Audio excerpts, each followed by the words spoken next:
Super ప్లాన్తో అనామిక నుండి కళ్యాణ్కి విడాకులు వచ్చేలా చేసిన కావ్య. ఆనందంలో అప్పు, కనకం, రాజ్, అపర్ణ, ధాన్యలక్ష్మి, షాక్లో రాహుల్, రుద్రాణి. ఇంతకు ఏం జరిగింది? కావ్య ఏం ప్లాన్ చేసి అనామిక నుండి కళ్యాణ్కి విడాకులు వచ్చేలా చేసింది? మరి ఇదంతా కూడా వీడియోలో చూసి తెలుసుకునేద్దాం.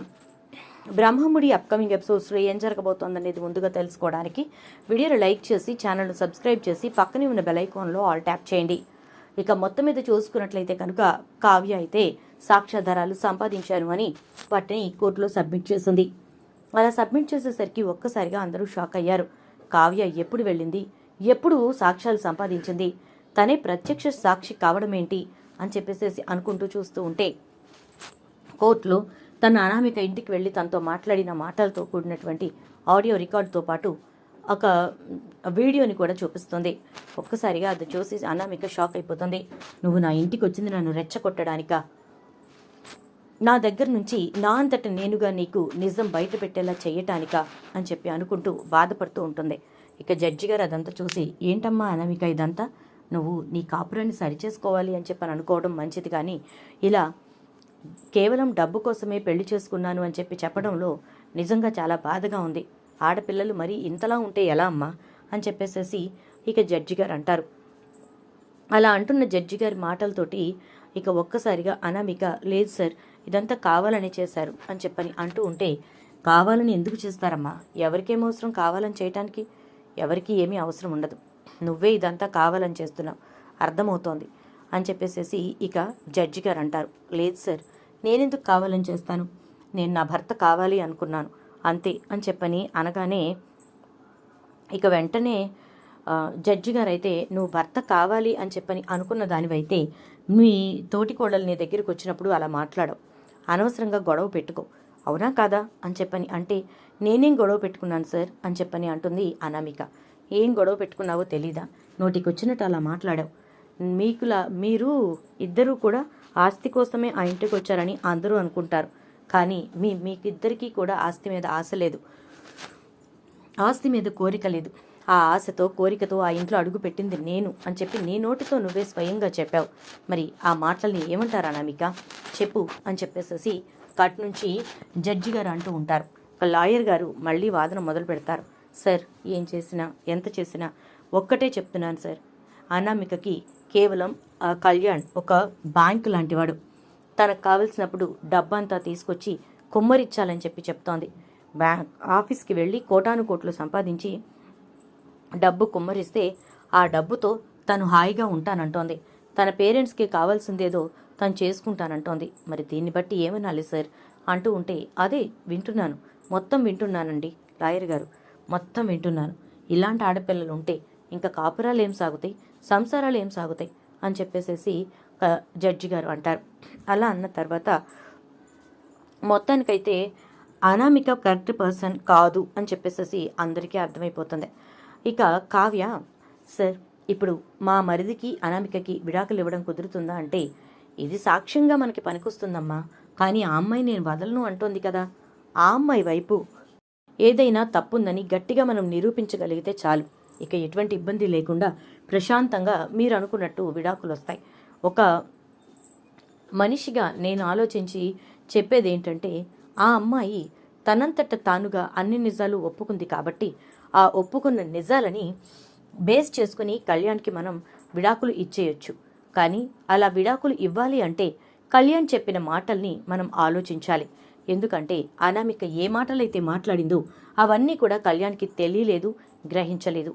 ఇప్పుడు గ్రహించాడు కాబట్టి కళ్యాణ్ ఇప్పటికీ అదే ఆలోచనతో ఉన్నాడా లేదా అనేది మనకు తెలియాలి అని అంటూ, కళ్యాణ్, నీ ఉద్దేశం ఏంటి అని అడిగితే, సార్, నేను ఇవేవీ తెలుసుకోకముందే తన నుంచి దూరం అవ్వాలనుకున్నాను.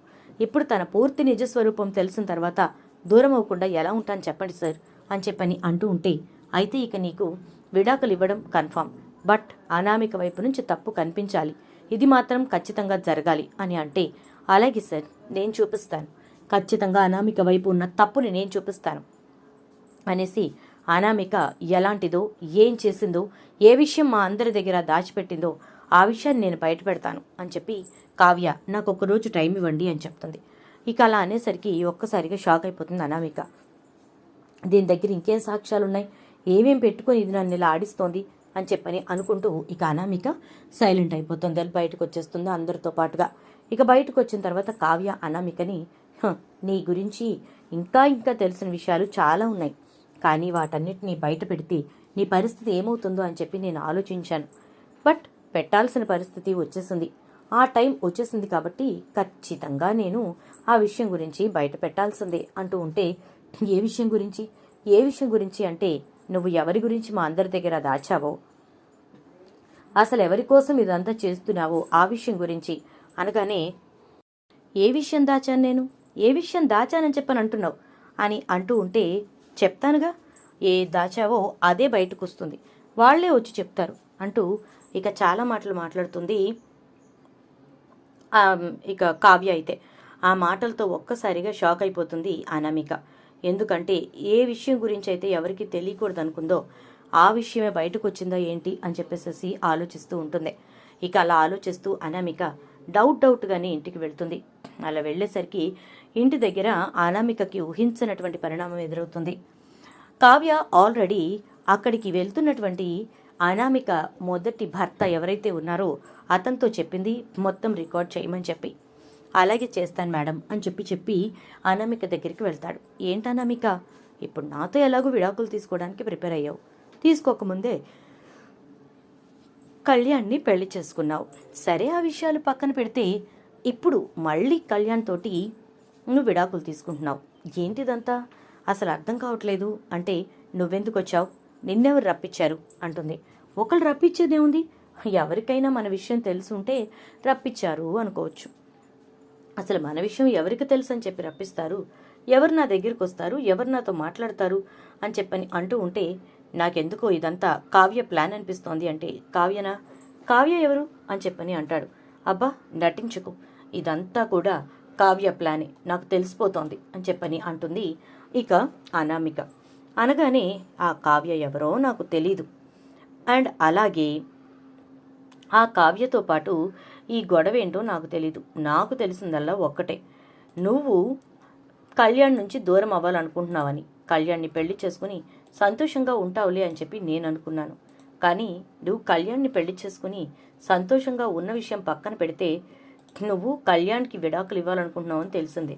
సో విడాకుల తర్వాత మనిద్దరం ఒక్కటవ్వచ్చు, ఎలాగూ విడాకులు తీసుకోలేదు కదా అంటూ ఏదేదో మాట్లాడుతుంటే ఇక తట్టుకోలేక అనామిక అతని చెంప పగలగొడుతుంది. దాంతో అతను, నా ఈగోని ఎప్పటికప్పుడు నువ్వు హర్ట్ చేస్తూనే ఉన్నావు అనామిక, ఇది నేను ఎప్పటికీ కూడా సహించలేను, అసలు ఏంటి నీ ప్రాబ్లం, నాతో నీకేంటి ప్రాబ్లం, నువ్వు కావాలి అని నీకోసమే నేను ఎంతలా తప్పిస్తున్నాను చెప్పు అని చెప్పని అంటూ ఉంటే, ఒరేయ్ నువ్వే తిన్నగా ఉంటే నాకు ఈ బాధలన్నీ ఎందుకు ఉండేవి, అసలు ఇంకొకరిని చేసుకోవాల్సిన అవసరం నాకెందుకు ఉండేది అని చెప్పని అంటుంది. ఇంకొకరిని చేసుకునే అవసరం నీకుండదా, ఎవరికి చెప్తున్నావు అనామిక కథలు, నువ్వు చాలా చాలా తెలివిగా మాట్లాడుతున్నాను అనుకుంటున్నావు, బట్ నీకే తెలియని ఒక విషయం చెప్పనా, నీకు కావాల్సింది డబ్బు మాత్రమే, డబ్బుకి మాత్రమే నువ్వు తలంచుతావు, నా దగ్గర డబ్బు లేదు కాబట్టే నువ్వు నా నుంచి విడాకులు తీసుకున్నావు అని చెప్పేసి అంటూ ఉంటాడు. ఇక ఇదంతా కూడా తను తెచ్చిన పెన్ క్యామ్లో రికార్డ్ అవుతూ ఉంటుంది. ఇక అక్కడి నుంచి బయలుదేరి వెళ్తూ, నిన్ను మాత్రం వదలను, నువ్వు నాకు చేసిన ద్రోహాన్ని, డబ్బు కోసం నువ్వు నన్ను పెట్టిన టార్చర్ని నేను ఎప్పటికీ మర్చిపోను అని చెప్పి వెళ్ళిపోతాడు. ఇక తర్వాత రోజున, ఒకరోజు టైం అడిగింది కదా కావ్య, తర్వాత రోజున కోర్టుకు వస్తారు. కోర్టులో సాక్ష్యం ఏదో ఉందంది కదా, చూపించమనండి అంటుంది అనామిక. ఇక ఆలోపు కోర్టులోకి అనామిక మొదటి భర్త వచ్చి చేరుతాడు. అతన్ని చూసి జడ్జి గారు ఎవరు ఏంటి అని అడుగుతారు. ఇక అప్పుడు కావ్య అతని గురించి పూర్తిగా చెప్తుంది.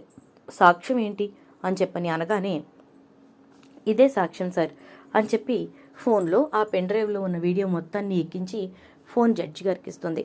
జడ్జి గారు ఆ ఫోన్ తీసుకుని వెంటనే ఇక అనామిక వైపు చూస్తూ, ఏంటనామిక ఇదంతా అనగానే, ఏంటి సార్ అంటే, చూడు నువ్వే చూడు అనేసి తను తన మొదటి భర్తతో మాట్లాడిన మాటలన్నింటినీ కూడా రికార్డ్ చేసినటువంటి ఆ వీడియోని చూపిస్తారు. ఒక్కసారిగా అనామిక షాక్ అవుతుంది. ఒకరోజు వచ్చి నువ్వు సాక్ష్యం సంపాదించావు, ఒకరోజు వాణ్ణి పంపించి సాక్ష్యం సంపాదించి వాడిని ఇక్కడికి తీసుకొచ్చావు, నువ్వు మామూలు ఆడదానివి కాదు అని చెప్పని అంటూ ఉంటే, తెలిసిందిగా నా ఇంటిని నా కుటుంబాన్ని కాపాడుకోవడానికి నేను ఎంతకైనా తెగిస్తాను, ఎంత దూరమైనా వెళ్తాను అని చెప్పి కావ్య అంటూ ఉంటుంది. అలా అంటున్నటువంటి కావ్య మాటలు విని జడ్జి గారు మొత్తం మీద అనామికకి కళ్యాణ్కి ఇక విడాకులు ఇచ్చేయాల్సిందే. ఎందుకంటే ఇక అనామిక కళ్యాణ్కి భార్యగా సెట్ కాదు. దాంతోపాటు అనామిక చేసినటువంటి ఆరోపణలు నిజం కాదు అని తేలాయి. అప్పు అనే ఆడపిల్ల జీవితాన్ని పూర్తిగా రోడ్డు మీదకి లాగేసింది అనామిక. ఏ రకంగా చూసుకున్నా తను ఎట్టి పరిస్థితుల్లోనూ కళ్యాణ్కి పర్ఫెక్ట్ కాదు అండ్ దుగ్గిరాల ఇంటికి కూడా పర్ఫెక్ట్ కాదు అని చెప్పేసి ఇక ఇటు నుంచి ఈయన జడ్జి గారు అంటూ ఉంటే అనామిక గట్టి గట్టిగా అరుస్తుంది. అలా అరిచినటువంటి అనామిక ఏంటిదంతా, ఎందుకు ఇలా చేస్తున్నారు అని చెప్పేసేసి అరుస్తూ, అసలు ఇలా మీరు మాట్లాడటానికి మీకేం రైట్ ఉంది? తను చేసిన పనులు, తను చేసినటువంటి ఆరోపణలు ఏవి నిజం కాదు. తను చేస్తున్నటువంటి అప్పుతోటి స్నేహం అనేది మాత్రం అబద్ధం అంటూ ఏదేదో మాట్లాడుతూ ఉంటుంది. అనామిక మాటలన్నీ విన్నటువంటి జడ్జి గారు, చూడు అనామిక, నువ్వు ఫ్రస్ట్రేషన్లో ఉన్నావు, అంతేకాదు నువ్వు చాలా బాధలో ఉన్నావు. నీ ప్లానింగ్ ఏంటంటే కళ్యాణ్ని ఎలా అయినా నీ దోవలోకి తెచ్చుకోవాలి, నువ్వు చెప్పినట్టు వినేలా చేసుకోవాలి అని. కానీ చివరాఖరికి కళ్యాణ్ ఎటూ కాకుండా నువ్వు అనుకున్న దాంట్లో ఎక్కడ ఇరుక్కోకుండా జాగ్రత్తగా అప్పు వైపుకి వెళ్లకుండా అప్పుతో తనకి ఎటువంటి సంబంధం లేదని నిరూపించుకుని మరీ ఈ కేసు నుంచి బయటపడుతుంటే తట్టుకోలేకపోతున్నావు, గొడవ చేస్తున్నావు అని చెప్పేసి ఇక జడ్జి గారు అంటూ ఉంటారు. ఆ మాటలతో అనామిక, లేదు కళ్యాణ్ నేను వదిలిపెట్టను, నా కళ్యాణ్ నాకు కావాలి అని చెప్పని అరుస్తూ ఉంటుంది. అదే చెప్తున్నానమ్మా, నీ కళ్యాణ్ నీకు కావాలి అంటే నువ్వు పర్ఫెక్ట్గా ఉండాలి కదా. మరి నువ్వు అలా లేనప్పుడు కళ్యాణ్ నీకెలా సొంతం అవుతాడు? అయినా నువ్వు కోరుకున్నది అతని నుంచి డబ్బుని, సో అతను ఆ డబ్బు ఇచ్చి మరీ వదిలించుకుంటానంటున్నాడు అనగానే, లేదు కుదరదు అంటే, అంతే సార్, ఎలా కుదురుతుందండి? బంగారు గుడ్డు పెట్టే బాతుని వదిలేసుకుని వచ్చేటటువంటి చేతికొచ్చేటటువంటి 4 రాళ్ల కోసం ఎవరు వెంపర్లాడరు కదా అని చెప్పని అంటూ ఉంటే ఇక ఆ మాటకి జడ్జి గారు, ఏమ్మా అంతేనా? కళ్యాణ్ నీకు ఒక బంగారు గుడ్డు పెట్టే బాతు కదూ అని చెప్పని అంటూ ఉంటాడు జడ్జి గారు. లేదు సార్, అలాంటిది ఏమీ లేదు, నేను అలా ఎప్పుడూ అనుకోలేదు. ఎందుకు సార్ అనవసరంగా నన్ను అలా అంటారు, అలా అపార్థం చేసుకుంటారు. నేను ఇప్పుడు నా భర్తని కావాలనుకుంటున్నాను, నా భర్తే నాకు సర్వస్వం అనుకుంటున్నాను అని చెప్పి మాట్లాడుతూ ఉంటుంది. చేతులు కాలాక ఆకులు పట్టుకోవటం అనే మాట విన్నావా? అదే ఇప్పుడు నీ జీవితంలో జరుగుతోంది. గబగబా కంగారు పడ్డావు, తొందరపడ్డావు, అంతేకాదు ఇంకా చెప్పాలి అంటే అవసరమైన దానికి మించి నువ్వు చాలా చాలా ఇబ్బంది పడ్డావు. నువ్వు పడ్డమే కాదు, కుటుంబంలో అందరినీ కూడా ఇబ్బంది పెట్టావు. అందుకే చెప్తున్నాను, ఎట్టి పరిస్థితుల్లోనూ ఈ విషయంలో స్పేర్ చేసే ప్రసక్తే లేదు అని చెప్పేసి జడ్జి గారు ఇక అనామికకి కళ్యాణ్కి విడాకులు వచ్చేలా చేసేస్తారు. ఇక అలా విడాకులు వచ్చేలా చేసేసిన తర్వాత మొత్తం విడాకులు అయిపోతాయి. ఇక ఇద్దరికి కౌన్సిలింగ్స్ లేవు, ఏమీ లేవు, క్లియర్గా అర్థమైపోతుంది కాబట్టి అని జడ్జి గారు అంటారు. ఇక ఇద్దరికి కూడా అక్కడ విడాకులు రాసేస్తారు. ఇద్దరు సంతకాలు పెట్టుకున్న తర్వాత ఇంటికి వెళ్ళిపోతారు. ఇంటికి వెళ్ళిన దగ్గర నుంచి ఇక అనామిక పిచ్చిదానిలా గట్టిగా అరుస్తూ, నేను నా కళ్యాణ్ని వదులుకోవాలనుకోలేదు, కానీ కళ్యాణ్ నన్ను వదులుకోవాలనుకున్నాడు, అందుకే ఇలా చేశాడు, అందుకే ఇదంతా చేశాడు అని చెప్పి ఎంతో ఏడుస్తూ ఉంటుంది. ఎంత ఏడ్చి ఏం లాభం, ఎట్టి పరిస్థితుల్లోనూ అది మాత్రం జరగదు. కళ్యాణ్ మళ్ళీ తిరిగి నేను తన జీవితంలోకి తీసుకువెళ్ళడం జరగదు.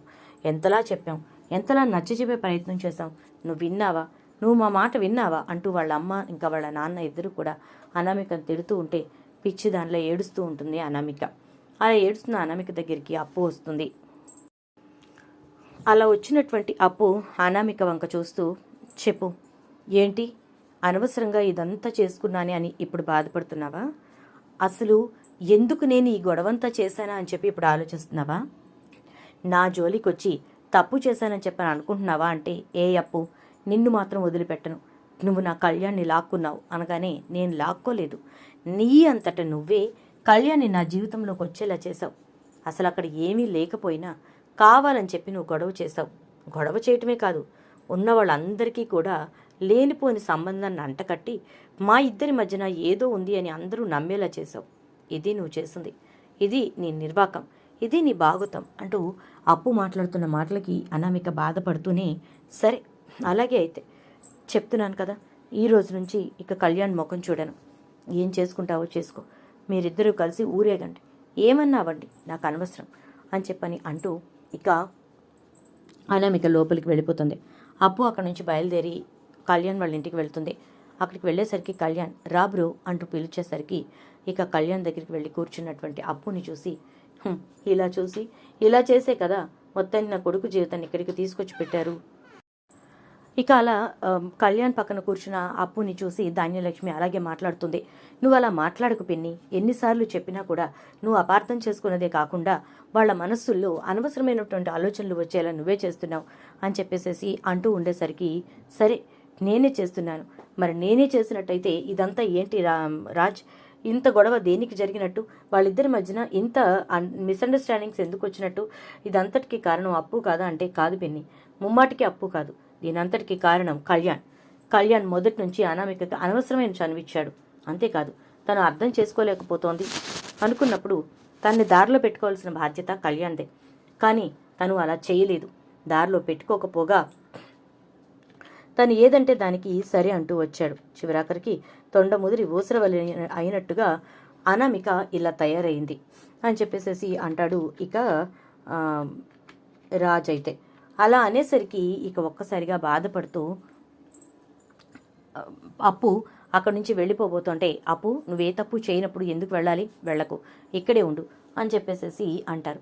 అలా అనేసరికి ఇక వెంటనే ధాన్యలక్ష్మితోటి కావ్య ఒక్కటే అంటుంది, "అత్తయ్య, ఒక విషయం మీరు గుర్తుపెట్టుకోండి, అప్పుకి కళ్యాణ్కి మధ్య ఉన్న ఆ ఏదో తను అనుకుంటున్నటువంటి ఆ సంబంధం వల్ల మాత్రం తను కళ్యాణ్కి దూరం అవ్వాల్సిన పరిస్థితి రాలేదు. తనకి ఆల్రెడీ పెళ్ళయింది. ఆ విషయాన్ని మనం బయట పెట్టాం. ఆ విషయం బయటకు వచ్చిన తర్వాత మాత్రమే జడ్జి గారు వీళ్ళిద్దరికీ విడాకులు ఇస్తాను అన్నారు. నువ్వు ఆ విషయం గుర్తు తెచ్చుకో" అని చెప్పాను అంటుంది. "అవును నిజమే, అనామిక ఎంత పెద్ద ద్రోహం చేస్తుందని అస్సలు ఎవరూ అనుకోలేదు. ఆ టైంకి అప్పు వచ్చేసరికి అప్పు మీద నా కోపాన్ని ప్రదర్శించేశాను. అసలు తప్పు చేసింది అదయ్యుండి నా కొడుకుని తప్పుడు మనిషిని చేసింది, నా కొడుకు తప్పు చేసినట్టుగా చూపించింది" అని చెప్పి బాధపడుతూ ఉంటుంది. ఇక ఇటు నుంచి ధాన్యలక్ష్మి అయితే ఇక కుటుంబం అంతా కూడా అప్పు విషయంలో తప్పుగా ఆలోచించకూడదు అని చెప్పని అనుకుంటారు. ఇక ఆ రోజు నుంచి కళ్యాణ్ అప్పు ఇద్దరు కూడా మంచి ఫ్రెండ్స్గా, చాలా క్లోజ్ ఫ్రెండ్స్గా ఉండడం మొదలు పెడతారు. అనామిక తన కళ్ళల్లో నిప్పులు పోసుకునే విధంగా వాళ్ళు అటు ఇటు తిరుగుతూ ఉంటారు. వాళ్ళని చూసిన అనామిక ఏదో ఒకటి చెయ్యాలి అని చెప్పని అనుకుంటుంది. అలా ప్లాన్ చేసి అనామిక మొత్తానికి తనకు తెలిసిన వాళ్ళకి ఫోన్ చేస్తుంది. "ఎట్టి పరిస్థితుల్లోనూ మిస్ చేయకండి, అప్పుని ఎలా అయినా సరే చంపేసినా ఇబ్బంది లేదు" అని చెప్తుంది. ఇక ఆ మాటలతో వాళ్ళు కూడా అప్పుని చాలా వరకు కూడా ఫాలో అవుతూ ఉంటారు. అలా ఫాలో అవుతున్నారని చెప్పి తెలుసుకుంటాడు కళ్యాణ్. అలా తెలుసుకున్నటువంటి కళ్యాణ్ అప్పు దగ్గరికి వచ్చి, "నువ్వు నాతో తప్ప ఇంకెవరితోనూ బయటికి వెళ్ళకు, అర్థమైందా" అని చెప్పేసేసి అనగానే, "ఏం మాట్లాడుతున్నారు" అని చెప్పని అంటుంది ఇక అప్పు. "అవును, నువ్వు నాతో తప్ప ఇంకెవరితోటి బయటకు వెళ్ళకు, ఒక్కదానివి కూడా బయటకు వెళ్ళకు, నిన్ను చంపడానికి మనుషుల్ని పురమాయించింది ఈ అనామిక" అని చెప్తాడు. ఆ మాటలతో అప్పు బాధపడుతుంది. "నేనేం తప్పు చేశాను రాబాయ్, నాకు అర్థం కావట్లేదు, ఎందుకు నా మీద ఎంత కక్ష కట్టింది" అని చెప్పేసేసి అంటూ ఉంటే, "ఎందుకు కక్ష కట్టింది ఏంటి అనేది పక్కన పెట్టేసాయి, అనవసరం, ఇక నుంచి మాత్రం ఎట్టి పరిస్థితుల్లోనూ నువ్వు ఒక్కదాన్ని బయటకు వెళ్ళకు" అని కళ్యాణ్ అంటాడు. ఇక ఇద్దరూ కూడా మంచి ఫ్రెండ్స్గా కొనసాగుతూనే ఉంటారు. ఈలోపు అనామిక ఒక రోజున అప్పు కళ్యాణ్కి ఎదురుపడి, "మీ ఇద్దరూ కలిసి నన్ను ఇంత దూరం తీసుకొచ్చారు, ఇంతలా నేను బాధపడేలా చేశారు, కాబట్టి ఎట్టి పరిస్థితుల్లోనూ నేను మాత్రం ఈ విషయాన్ని స్పేర్ చేయను, మిమ్మల్ని ఏదో ఒకటి చేసి తీరుతాను" అని చెప్పి మళ్ళీ మీడియాని పిలిచే ప్రయత్నం చేసేసరికి కళ్యాణ్ అనామిక చెంప పగలగొట్టి, "అసలు నీకు నాకు ఎటువంటి సంబంధం లేనప్పుడు నువ్వు మళ్ళీ ఎలా వస్తావు నా జీవితంలోకి, నా గురించి నువ్వెలా చెడుగా ప్రచారం చేస్తావు" అని చెప్పేసేసి అంటాడు. అలా అనేసరికి ఇక అనామిక, "నువ్వు ఎప్పటికైనా నాకే సొంతం, నా వాడివి మాత్రమే ఉండాలి, ఎట్టి పరిస్థితుల్లోనూ నువ్వు అప్పుకి సొంతం కాకూడదు" అని చెప్పి మాట్లాడుతూ ఉంటే దానికి కళ్యాణ్ చాలా రూడ్గానే సమాధానం చెప్తాడు. "నేను అనామికని ఎంతగానో ప్రేమించాను, కానీ నేను ప్రేమించిన అనామిక ఎప్పుడో చచ్చిపోయింది, నన్ను ప్రేమించిన అనామిక అంతకు ముందే చచ్చిపోయింది, కేవలం డబ్బు కోసం నా చుట్టూ తిరిగిన అనామికను మాత్రమే నేను ఇప్పుడు చూస్తున్నాను, అలాంటి అనామిక నాకు అవసరం లేదు, ఎట్టి పరిస్థితుల్లో అవసరం లేదు" అని చెప్పేసేసి అంటూ ఇక కళ్యాణ్ అక్కడి నుంచి వెళ్ళిపోతూ ఉంటే అనామిక నిలబడి అలా చూస్తూ ఉండిపోతుంది. వెళ్ళిపోతున్న కళ్యాణ్ని అప్పుని చూసి, "మీరిద్దరూ ఇలాగే జంటగా ఉండి నన్ను ఒక్కదాన్ని మాత్రం ఇలా ఒంటరిగా మిగిల్చేశారా" అని చెప్పి బాధపడుతూ ఉంటుంది. చూద్దాం మరి రాబోయే ఎపిసోడ్స్లో ఏం జరుగుతుందో. ఇలా జరిగి మొత్తం మీద అనామిక నుండి కళ్యాణ్కి విడాకులు రావడానికి కావ్య వేసిన ప్లాన్ సక్సెస్ అయ్యి మొత్తానికి అనామిక మొదటి భర్త వచ్చి అక్కడ అన్ని నిజాలు చెప్పడంతో అన్ని విషయాలు బయటపడాలని చెప్పి మీరు కోరుకుంటే వీడియోకి ఒక లైక్ చేసి వీడియోని షేర్ చేయండి. అలాగే ఛానల్ని సబ్స్క్రైబ్ చేసుకోండి. పక్కనే ఉన్న బెల్ ఐకాన్లో ఆల్ ట్యాప్ చేయండి.